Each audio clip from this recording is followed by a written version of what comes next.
have been doing videos on sustainability for a while now, but deep down నాకు ఎప్పుడు ఒక చిన్న dissatisfaction ఉండేది.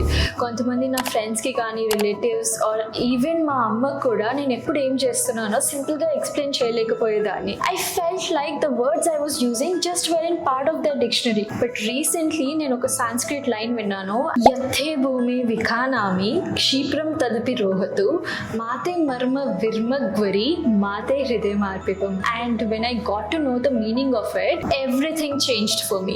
దీని మీనింగ్ ఎంత సింపుల్ అంటే, హే భూమాత, నీ నుండి నేను ఏదైనా తీసుకుంటే అది త్వరగా మళ్ళీ చిగురించాలి, నీ మనసుని నేను ఎప్పుడు బాధ పెట్టకూడదు. బేసికలీ ఎర్త్స్ హార్ట్ ని హర్ట్ చేయకుండా బ్రతకడం అంతే. For the first time when I explain this to my mom, తనకి వెంటనే అర్థమైంది and she finally felt what my content is all about. అందుకే ఈ వీడియో తెలుగులో చేస్తున్నాను, బికాస్ సమ్ టైమ్స్ మన మదర్ టంగ్ లో చెప్తేనే ఆ డెప్త్, ఆ కనెక్షన్ క్రియేట్ అవుతుంది.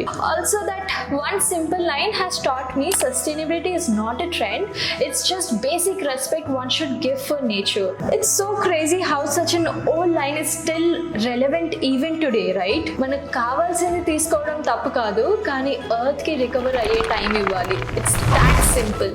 యాక్చువల్లీ లైఫ్ లో మనం కాంప్లికేటెడ్ అనుకునే ప్రతి దానికి ఆన్సర్స్ ఎప్పుడు మన రూట్స్ లోనే ఉన్నాయేమో అనిపిస్తుంది. What do you guys think? Let's talk in the comments.